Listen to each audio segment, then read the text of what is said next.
Hey, what's up, everybody? This is Gary with the Get Some podcast. And my guest this week is...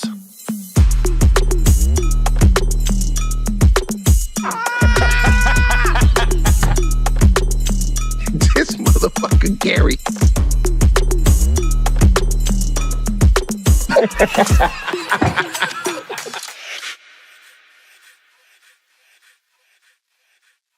Hey, this show is sponsored by BetterHelp. When life goes so fast, it's important to take a moment to celebrate your wins and make adjustments for the rest of the year. Therapy can help you take stock of your progress and set achievable goals for the next 6 months. So take a moment. Visit betterhelp.com/Owen today to get 10% off your first month. That's BetterHelp, HELP.com/Owen. Hey, what's up, everybody? This is Gary Owen with the Get Some podcast. I'm a little hoarse, a little under the weather. That's what happens when you travel every week. So excuse my voice. This weekend, I'm in Oklahoma City at the Bricktown Comedy Club. That's June 21st to 23rd. Next week, I'm in Miami, Florida at the Improv. That's June 28th through the 30th. July 5th through the 7th, I'm in Austin, Texas at Cap City Comedy Club. And then July 12th and 13th, I'm in Buffalo at the Bears Den. It's inside one of the casinos there in Niagara Falls.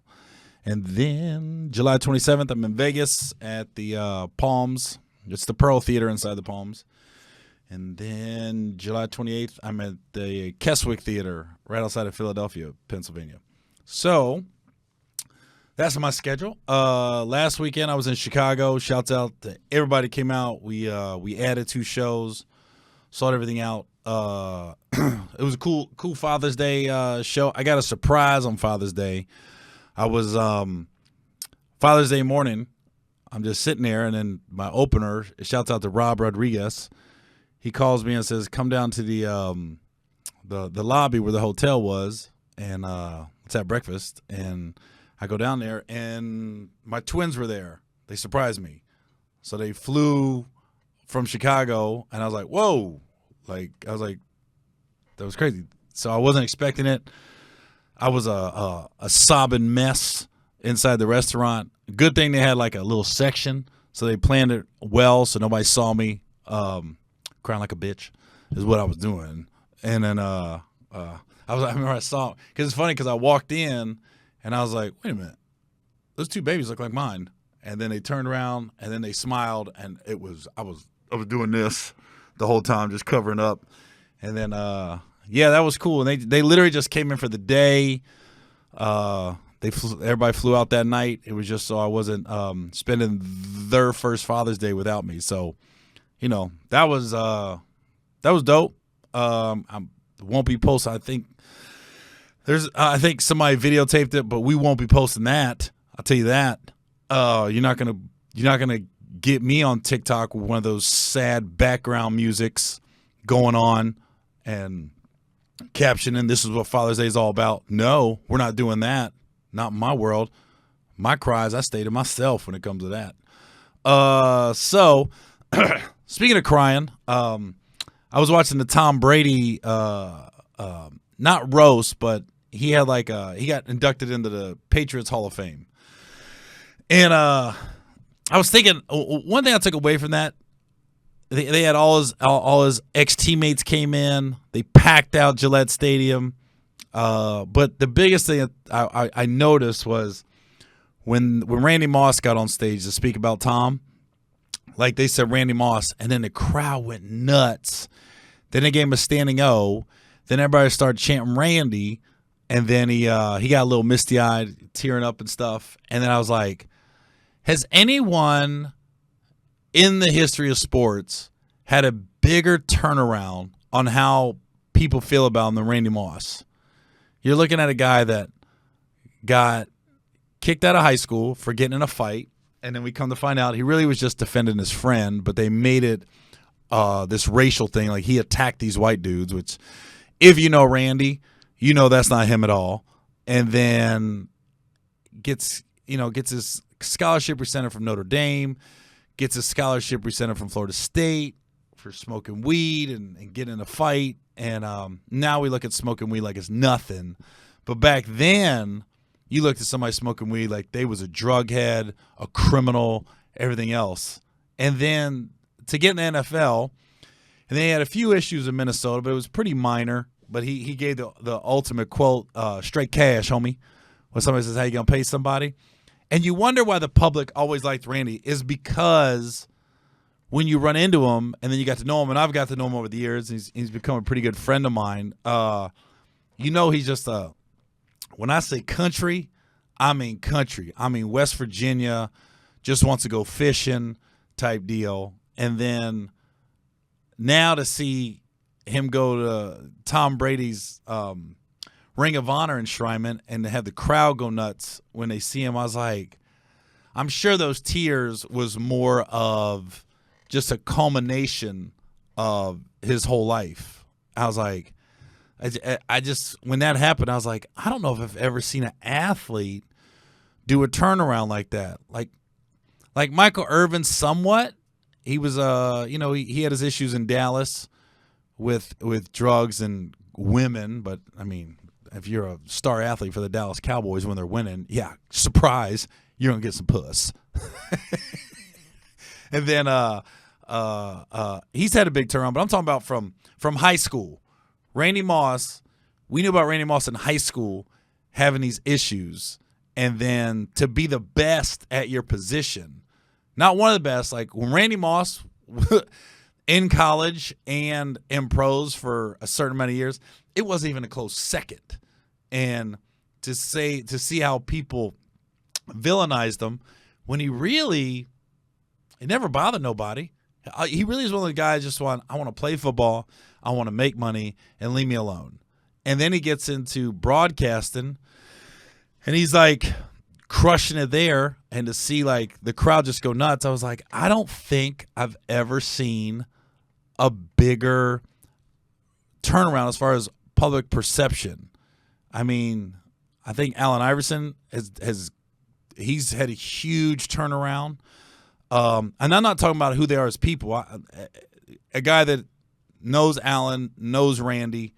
It's like when you're around them, you see they're just regular cool dudes. But I'm talking about like how the media has portrayed them. I don't think there's been a bigger turnaround than Randy Moss. That's what I took out of that Tom Brady Ring of Honor thing. And then I also saw last week Gabriel Iglesias got a key to Long Beach, his hometown. And I tell you, Gabriel Iglesias I've known since 98. 90, man, that's a long time. And I don't know how we met, but I just know I'd always run into him at places when we were open micing and trying to make our way through our what do you call it, through the ropes, up the ladder, making our way up the ladder in the stand-up game. And he's done so much. The dude sold out Dodger Stadium, which is unheard of, by the way, as far as ticket sales. And he was the first comedian I saw. I was like at a mall in El Paso one time, and I saw like a kiosk, and it was fluffy kiosk. It was all like bobbleheads and stuffed animals and stuff. And I was like, what is this? Gabriel's got a kiosk at the mall? And then, but he's done so much. And if you follow him on social media, this week he got the key to Long Beach. And he posted that stuff about getting the key to the city and everything, like he was getting an Oscar. And you could just tell that meant more to him than just about anything he's done in his career. The way he just kept gushing over Long Beach and how he's always dreamed of this. And he shouted his high school. He shouted out the chief of police. He shouted out the mayor, who all made it happen. And then he did a free show for the city. I think it goes back to, you always hear in this business, like the last place that gives you love is your hometown. And I don't know why that is.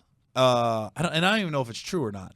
But just to see how he reacted, you can see how much it meant to him. And I get it. Like I got inducted into my high school Hall of Fame this year, and I was like, wow, that meant a lot to me. But I haven't got a key to the city to Cincinnati or Oxford, my two hometowns. See, I just put it out there in the universe. But I could see how that type of stuff means something to people. So, yeah, shouts out to Gabe. He's always been solid. Man, we've had some nights in the beginning of our career just sitting in Denny's. I remember being in New York and he stopped by Caroline's. He was doing Showtime at the Apollo, and we were just going to like little hole-in-the-wall pizza spots at 2 a.m. And Gabriel, man, that dude, those pizzas in New York, they would say just add on items. So, Chicago has a deep dish where New York has a thin crust. He had a pizza, and I swear it looked like a salad with meat. It was just like, it was almost a triangle. It was a pyramid. It was like the crust was here, and he just, I want the bacon. I want the sausage. I want the turkey sausage. I want the pepperoni. I want the Italian sausage. It was a meat lovers. I've never seen that much meat. Pause. No diddy. But it was like, I never seen nothing like it. And I was like, he ordered 2 of them. He was killing it. I was like, oh my God. I think the 2 people I've seen eat that I was in awe was Gabriel Iglesias and Lavelle Crawford. When I first started open micing, Lavelle picked me up and we go to Jerry's Deli in the middle of the night. I remember Lavelle one time got I was making fun of him because he got like it was like a fish, but it was like fried. And it almost looked like the kind you get in high school or junior high, like remember the fish fillet, almost like a patty, but it was a little more rectangular. Lavelle ordered this fish, and then he spread the tartar sauce on it, but it was perfect. Like none of it dripped over the side. I said, man, if I get in a car wreck and I lose my memory, I told Lavelle, I said, I want you to teach me how to eat because you had that tartar sauce perfectly aligned with it's almost like I was almost like I was watching a painter paint a masterpiece on a piece of fried fish. That tartar sauce was perfect all the way around it. I was like, oh my God, bro. that's the most perfect piece of fish I've ever seen. So yeah, so shouts out to Gabriel, shouts out to the city of Long Beach for giving a key to the city, well deserved. He's one of the nicest guys in the business. So to see that and to see how much it meant to him, it was just cool to see. Because that took over his social media for like a week. He was like, I'm getting to see Long Beach. And I knew it meant a lot when you start bringing up your high school. And shouts out to Wilson High School. Long Beach probably was our rival. And it was just cool to see. It was cool to see. I know it meant a lot to him. I was also watching The Breakfast Club. And I think for comedians especially, if you're going to go on any shows right now, it'd be Club Shay Shay. For urban comedians, urban comedians. Obviously, Joe Rogan is huge to get on as comedians. But as urban comics, I would say The Breakfast Club and Club Shay Shay are the top 2 right now. So, of course, I watch both. I watch Breakfast Club just about every morning. And then I watch Club Shay Shay when it comes out every Wednesday. But I was watching this week, and they had Miss Pat on. And I love Miss Pat. Funny comedian, great, always been nice to me, just a good person. But I remember I sat in last year on Big Tigger's morning show in Atlanta. And they were thinking about offering me a job, but it just didn't work out. And the thing about radio, man, I'm always hesitant to do radio because I love my freedom. I love my free time. I love that I don't have to answer anybody. Like if you do a movie or anything like that, like, yeah, you have a call sheet and you got to get up early, but it's a set amount of time. It's only going to be a couple months, and then you got your freedom back. TV shows, that's always the dream. That's the goal, obviously, to have your own TV show. But radio, especially morning radio, man, you gotta get up early, and you're there 5 days a week, and it takes you off the road a little bit and things like that. So I remember V103 came at me. They've come at me a couple times, and we were negotiating. It just never worked out as far as getting a job at that station in Atlanta. But Miss Pat was on there last time I went on there about a year and a half ago, and when you don't live in Atlanta, I don't know what's going on. So she went on The Breakfast Club, and she talked about how she got fired from V103. And I was like, I didn't know. I didn't know that happened. And then Miss Pat goes, this is what didn't make sense to me. And this is where I'm going to go. It's okay to disagree, and you're not attacking anyone's character. So I'm sure this is going to get back to Miss Pat, and I just want to be very clear. This isn't anything personal. I'm not taking shots at her, but what did make sense to me when she was on the Breakfast Club, she said when they hired her, they were like 14th, 15th in the market. And then when she got on the show, they jumped up to number 2, and then they fired her. And I said, that did not make any sense to me. Because if you have a successful show and you jumped 12 spots in the ratings in the market, trust, they're not firing anybody. Everybody's getting a raise is what's happening.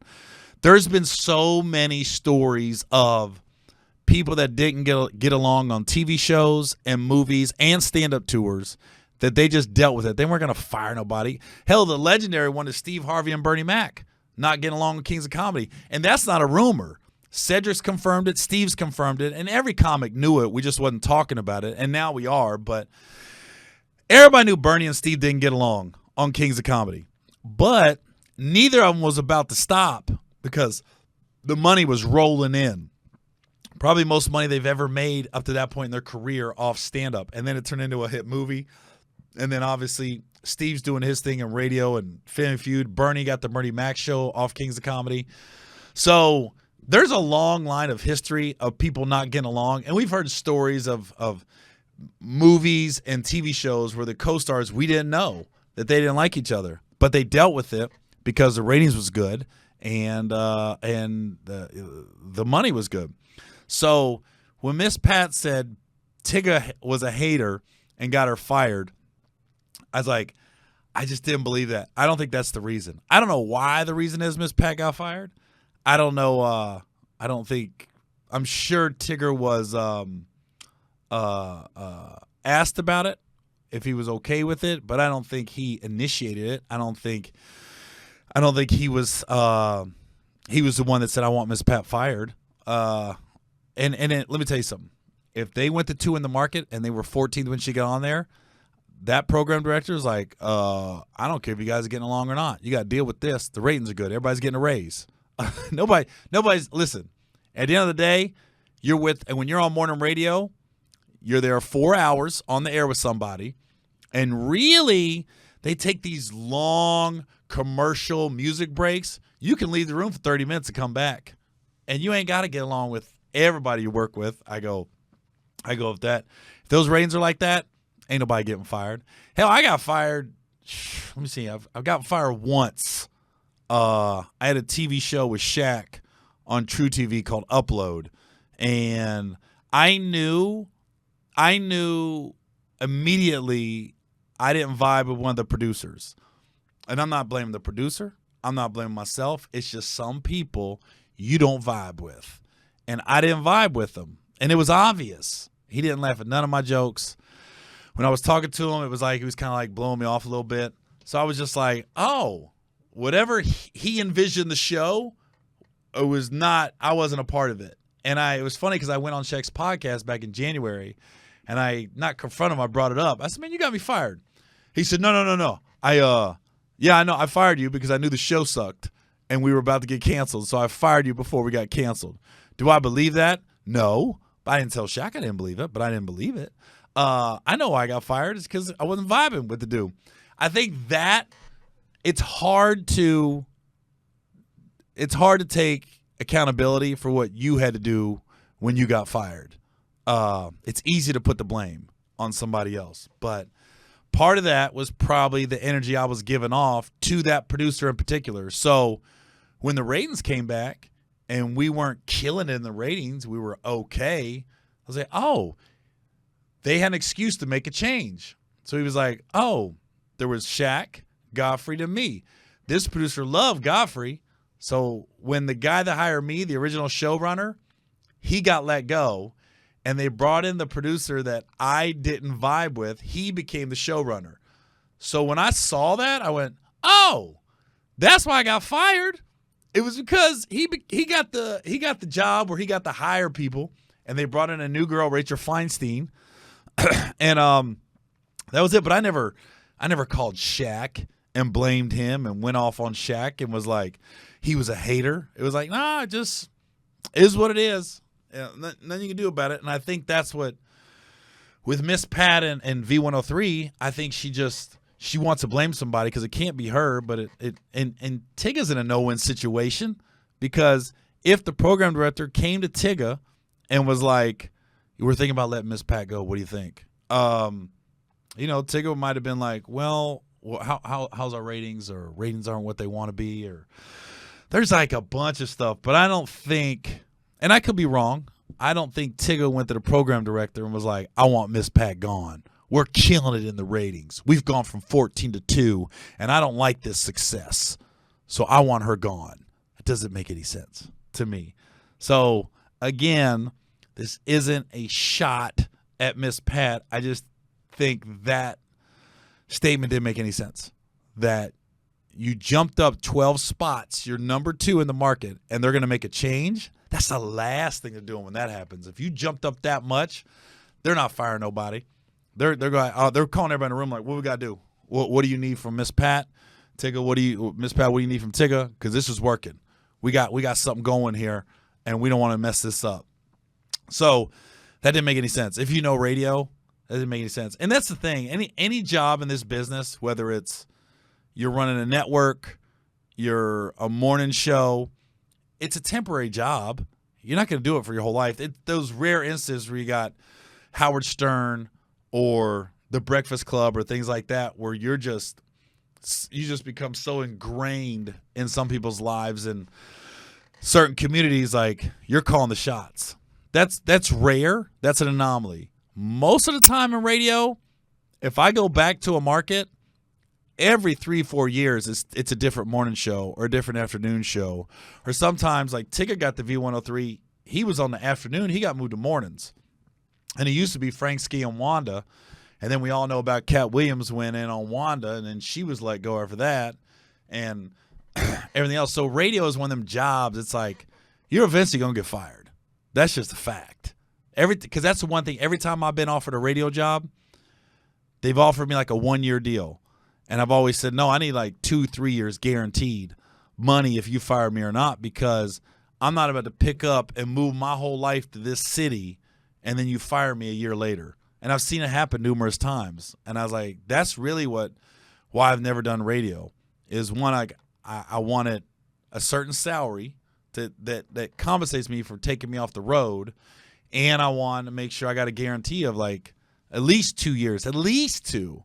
So if I pack up and move, I don't want to be like let go 6 months later and then I'm like, I'm just stuck. Because I enjoy my life. I enjoy the city I live in. I enjoy my freedom right now. And I don't want to give that up. So I understand that when you get fired, it can be frustrating. You want to blame people, but sometimes you gotta kind of look at yourself and be like, what did I do? Did I have any accountability into this? Because that's just the nature of the beast. That's the nature of this business in general. Come on now. So, yeah, Miss Pat, I'm sure somebody's going to send this to you, and I just want to make it very clear this wasn't personal, just giving my opinion on my podcast, and that statement did not make any sense to me at all. So, with that, a couple weeks ago, I told a military story, and somebody goes, "Man, you probably got a bunch of military stories." And I go, yeah, I do, especially being a military cop. And then I was thinking to myself, what's the wildest thing that ever happened to me as a MP? Well, we call it Master at Arms in the Navy. And I remember this one night. This was the wildest story that I can give. Because as a cop, when you're going to the police academy and stuff, they'll always tell you like it was some statistic like 98% of the cops never pull their weapon out, because we're always seeing this stuff like it's glamorized on social media, like cops are just pulling their gun out every night when they're on patrol. Look, at least in the military, we don't have the murders and stuff like that. But what we do have domestic assault, things like that, because we have base housing, we have barracks. So you got drunk guys run through the barracks. So the barracks is where you would see single people wilding out. And then base housing is couples and things like that. Some of the stuff I saw, I'm amazed. Like there was one like lieutenant who left, him and his wife left one was like 10 and one was 13. They left their 2 kids at their house for like a week. I remember somehow we got window and we did a wellness check. And I was like, this isn't like some young 21-year-old that's enlisted. This is somebody, if you're an officer, that either means you went to the Naval Academy, which isn't easy, or you went to ROTC, or you were enlisted and you got your degree while you were enlisted, and then you got commissioned as an officer. So all 3 things are not the easiest things to do, and usually officers are pretty responsible. I would say more responsible than young enlisted guys on the average. So to find out that an officer left their 10 and 13-year-old at the house on the base for like a week, I'm like, oh my God, what are you thinking? But the wildest thing I ever saw in person was I was on patrol one night and somebody came into the station and said they got beat up. And we're like, what? So we go in, guys dotted up and stuff. He goes, man, I was walking back, and this was like on a Wednesday night. It went like a weekend night when we got the base club and fights are happening at the base club and stuff. But this is a slow Wednesday. Usually on Wednesday on the base, we're just rolling around.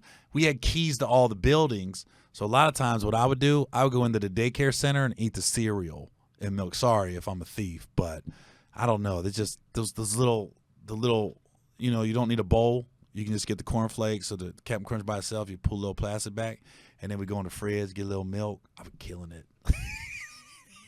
I probably ate more cereal than half the daycare.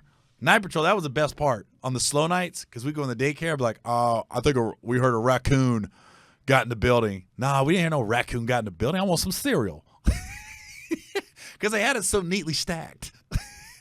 I'm sure there was nights the daycare workers, because they got there early, got there like 4 a.m. to set up because the kids start coming in around 6. I'm sure there were nights they was like, wait a minute, we stacked these last night. We're missing a Captain Crunch. We're missing a Fruit Loops. Cat's out the bag. I was killing it. All right, that's the best part about my job, honestly. Daycare had the best food, the best. I was killing some of the baby food. The fruit is fire. You could have the peas and carrots, but them bananas, straight fire. Yeah, I love that baby food banana. So that was the best part about my job. But this is like a Wednesday. So this is a night when I'm on patrol on Wednesday and I'm not on the gate. I'm thinking I'm about to kill some cereal that night. So I'm on patrol. The guy comes in and said got beat up. I was like, well, okay. So now we go back to where he said he got jumped. He was walking home. He said guys came out the bushes and jumped him. And I was all right. So we took a statement and that was it. Hour later, another guy walks in the police station. I got beat up. I was like, okay, what's going on now? And then hour later, another guy comes in and said he got beat up. I'm like, what is happening here? Because now over the course of 2 hours, 3 different guys came in, dotted up. Well, we find out there was a group of Marines that was they were jumping people. So one guy said, I guess they jumped a black guy. And that's when the quote-unquote shit hit the fan. Because the black guy somehow, I don't know if he did the black back call. I don't know. Fellas, I don't know what it was, but the brothers came running. I guess somebody saw out their window that like 3 or 4 white dudes was jumping a brother. And the black guys came running. So now we find out there's an all-out brawl in one of the barracks. And I'm going, so the barracks had 4 stories. So it was only like 2 of us on patrol that night. It's a small base, NAB Coronado. So they said, we're going to call in the dog handler, but the dog handler wasn't in that night. So it was going to take him like 20, 30 minutes to get to the base. So they said, I remember we had 3 patrol cars. We had a dispatcher, and then we had like 3 patrol cars out that night. So they said, we all pull up. We got the guys on the gate. They can't get relieved. So they said, oh, and you take the 4th floor. And then one guy would start at the 1st floor, and we were going to go like this, up and down, and hopefully we'll find out. I don't think the fight's still happening, but the brothers came in and said, no, we was throwing down with these Marines. They were jumping people. And I was like, all right. So I go to the 4th floor. Why do I go to the 4th floor? and one of the guys that was jumping people are on the 4th floor. And I'll never forget this as long as I live. The drinking fountain was pulled out of the wall. And I was like, that's different. It smelled, I'll never forget this smell. It smelled like blood, piss, and sweat is what it smelled like. And I saw some blood on the wall. Not like a murder scene, but there was definitely somebody got some bloody noses and some black eyes. And then there's a guy at the end of the hallway, and he's got the skinhead starter kit. So he had the jean shorts, he had the Doc Martens with the, I think it was red shoelaces, and then he had no shirt on. And he was a big swole dude. And I'm a big guy. And he's pissing in the hallway. He's just pissing. I'm going, what? First I was thinking, fuck, I should have took the 1st floor. Why does that have to happen on the 4th floor where I'm at? So I'm telling him, I said, hey, man, I got to see your hands. He does this, flicks me off. Keep in mind, his back's to me. I don't know what he's got in front of him, even though he didn't have a shirt on. He flicks me off, and I'm going, oh, come on. I said, bro, I got to see your hands. And he just pissed it in the hallway, right? I was like, oh, come on. So now you can't just pull your gun out. There's a thing called an escalation of force. And back then, we didn't have tasers. So we had our nightstick, and we had our gun. And that was pretty much it. So I grabbed my nightstick, and I'm like, well, this ain't going to help. So I put my nightstick back. So now I'm like, dude, I got to see your hands. So now he's backing up towards me real slow. And I'm going, what's he doing? So now I unholster my gun, and I go, wait a minute. They told me in the police academy 90% of the cops, or 80%, never pull out their weapon. I said, why am I now in the top 10 or 20%? I'm about to pull it out. And the second I was about to pull it out, he turned around, right? He zipped up. But thank God he put his dick away. Zipped up. I holster my gun. The minute I holster my gun, he starts running at me. I go, oh, shit. Hey, this show is sponsored by BetterHelp. When life goes so fast, it's important to take a moment to celebrate your wins and make adjustments for the rest of the year. Therapy can help you take stock of your progress and set achievable goals for the next 6 months. It's amazing that 2024 is already halfway through. And one thing I'm proud of myself, and I'm also disappointed in myself, is kind of one and the same. And I learned this through therapy, is that I'm sharing what my therapist said, that I lack empathy for others. And that was hard for me to hear. But once I took and really got to digest it, I said, wow, therapist was right. So I'm really proud of myself that I'm taking other people's feelings into account, and I'm holding myself accountable for my actions and my responses to things. So listen, if you're thinking of starting therapy, give BetterHelp a try. It's entirely online, designed to be convenient, flexible, and suited to your schedule. Just fill out a brief questionnaire to get matched with a licensed therapist, and switch therapists at any time for no additional charge. So take a moment, visit betterhelp.com/Owen today to get 10% off your first month. That's BetterHelp, HELP.com/Owen. So he runs at me, and I remember my hand, he had a bald head. My hand slipped on his head, and I got him right here. So I got him like in a half headlock, and we're kind of wrestling a little bit, and his face is right where my gun is, right? So I'm sitting there and we're wrestling, and I could feel him starting to lift me up. I'm like, oh, shit. He about to slam me. Because he's clearly stronger and bigger than me. So I'm like, we're fighting it. But good thing is I think he's drunk and it's slippery, so he can't get good footing. So finally, we kind of like fall back into the wall together. And when we fell back, he kind of ran away. He was running away. As he's running away, I could hear the dog coming. It's coming up the stairs. And then right when I don't know what he was about to do, that dog came running down the hallway, and he turned around and put his hands up, the skinhead dude, and that the dog handler was like, whatever his command was, heel! That dog just sat down right before he was about to jump and latch on. And that guy was like, I just remember he got on his knees, he put his hands like this. I'll never forget as long as I live. He had the shirt on, and across his abdomen, Remember Tupac had the I think Tupac had Compton on his chest. What did Tupac have? Something on his abs. Was it Compton? Anyways, let me, you know what? I don't want to mess this up because I got a big black following, and I don't want to disrespect Tupac Shakur. Let me find Tupac. I'm gonna find a pic, and I'm gonna make sure I get this right. Where's it? There, Thug Life. There. What did I say? Compton? I'm an idiot. I gotta turn on my hip hop card. Is what I gotta do. Hey, come on, it's been a while.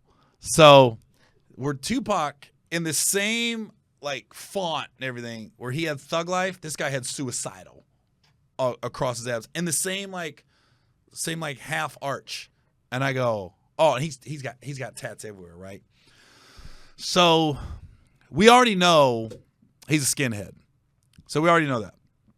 So why when the EMT show up, the hospital corpsman and everybody, one of them's black. I go, oh man, why did one of them have to be black? This guy's about to flip his lid, and he just kept going.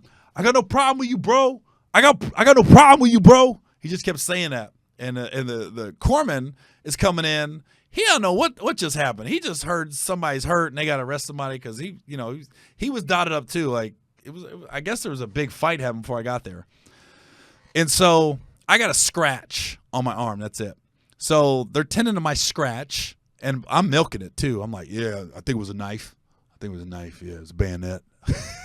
So it was a small scratch. So now I have to ride in the ambulance with this guy to Balboa Hospital. So they got him handcuffed. Both hands are handcuffed to the gurney, and so they wheel him out.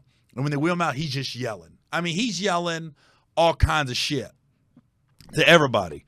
And we get him in the ambulance. And now I'm sitting there because there has to be a police officer with him. So I ride over to Balboa Hospital with him, and we're sitting there, and he's on 10 the whole time we're at the hospital, like, yelling racial shit. You know what the word is. He's yelling that out, and he's just going off. And I'm just thinking, dang, what was he on and what was he drinking? And then, so I'm sitting next to him, and he's talking crazy.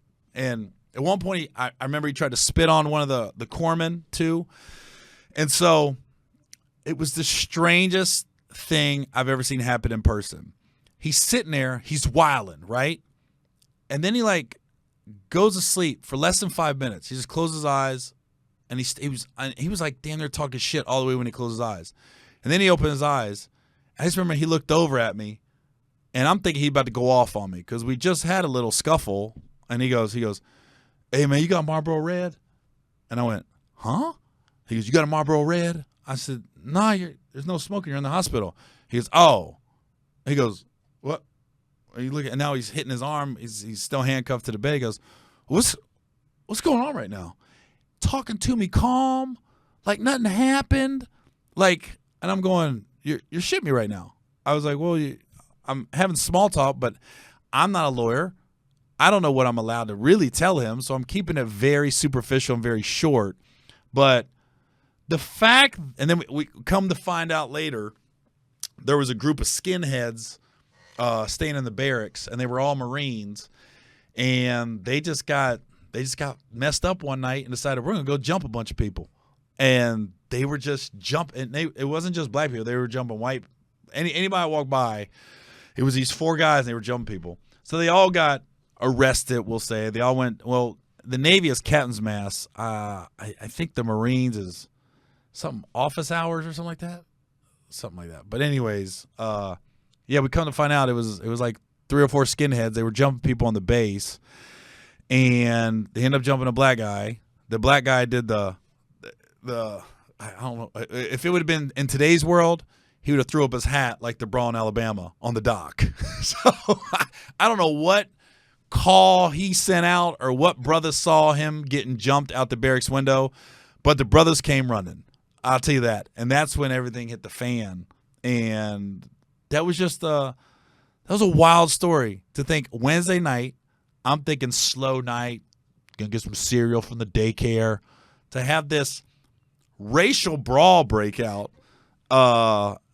And then for me to ride with the guy, and then he's yelling off every racial bad word you could think of, and then just passes out for 5 minutes and wakes up and doesn't remember anything. And was actually calm and was having a decent conversation with him.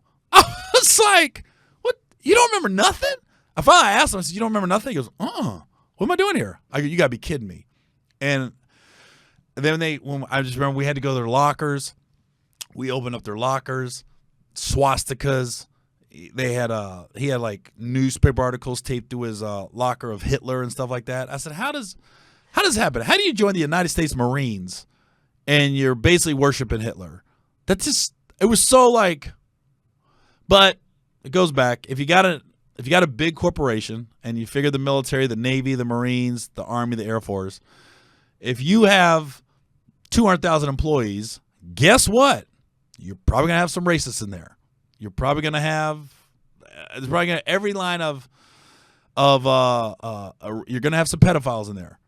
You're going to have everybody. I mean, that's just law of averages. That's going to happen when you have a big corporation. But the fact that you would join the United States Marines and then you got a group, you got a gang of skinheads, I'm like, okay. Why would you join the Marines? That was all things. So anyway, I don't know whatever happened to that dude. I never saw him again on the base. I know he was a big swole. He was like the guy in Higher Learning. It was like that. If you want a visual, the big swole racist dude from Higher Learning. And I'm granted this is 28 years ago, so I'm sure he's gotten bigger over time in my brain. If that guy's probably out there, watch him be like 5'3". But at that time, when I saw him running at me, he was 6'8", 250. But I know he was ripped because I know he had abs. I know that. Now, I don't know. No, he could be a little person. I don't know.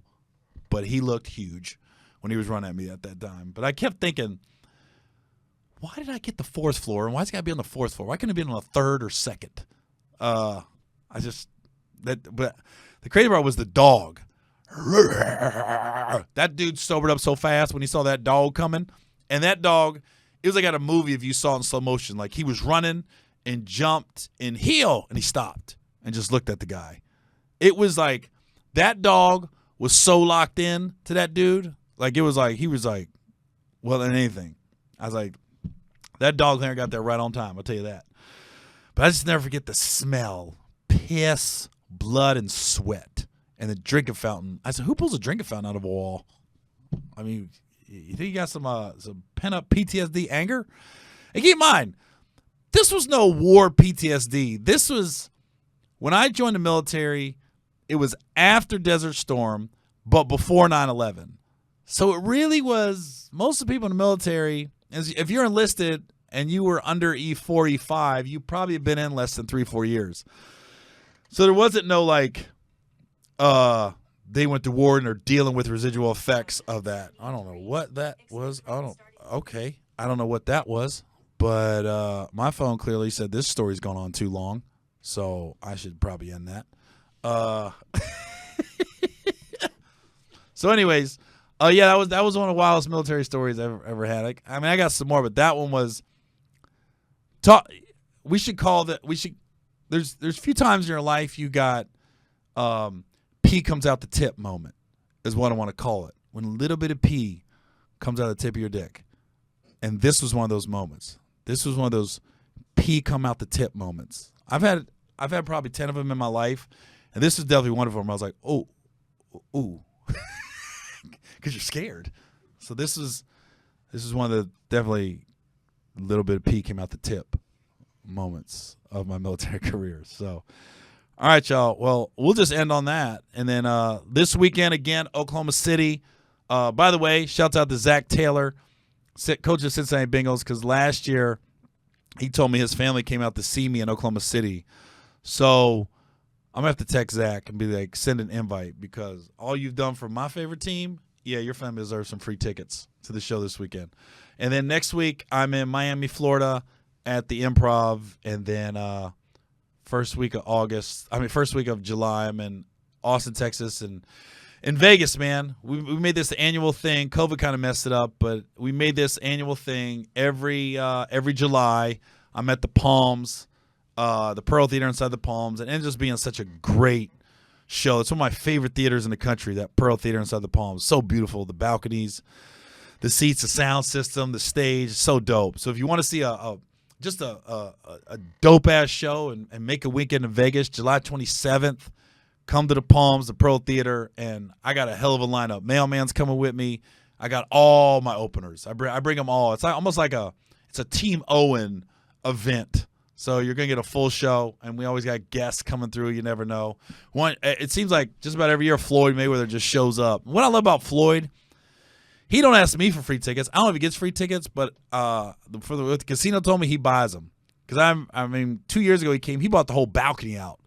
It's like 30 tickets, and he only had like 10 people with him, but he bought 30. So, shouts out to Floyd, always showing love and support me every time I come to Vegas. So, all right, y'all. This is Gary Owen with the Get Some Podcast. See y'all next week.